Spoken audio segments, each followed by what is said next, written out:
Good afternoon everyone. এখন বাজে দুপুর 2টা। সো আমি রেডি হয়ে গেলাম বিকজ আজকে আমাদের একটা ফ্রেন্ডের বার্থডে। আমরা ছোটোখাটো একটা লাঞ্চের পার্টি করব, রাতে আমরা কেক কাটবো। সো আমি রেডি হয়ে বের হয়ে গেলাম আপনার খিলগা ময়ূরী রেস্টুরেন্টের উদ্দেশ্যে।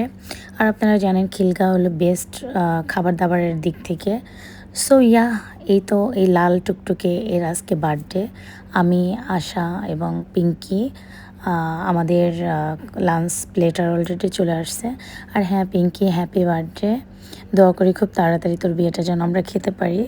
আমি এই দোয়াটাই তোর জন্য করব।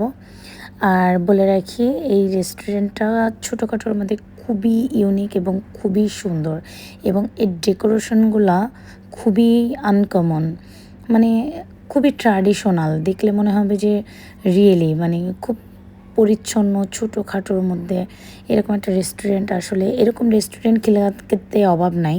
বাট আমার এই রেস্টুরেন্টটা খুবই ভালো লেগেছে। সার্ভিসও ভালো ছিল, খাবারও অনেক মজার ছিল, বাট একটু ঝাল ছিল। সো এক ঝলক আপনাদের দেখিয়ে দিলাম রেস্টুরেন্টের ভিউগুলো। খুবই সুন্দর, খুবই সুন্দর।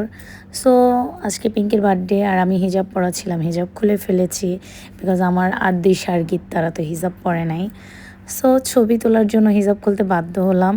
তো আপনাদের যাদের ছোটোখাটো প্রোগ্রাম করতে ইচ্ছা করে আপনারা এখানে আসতেই পারেন। Tata bye bye.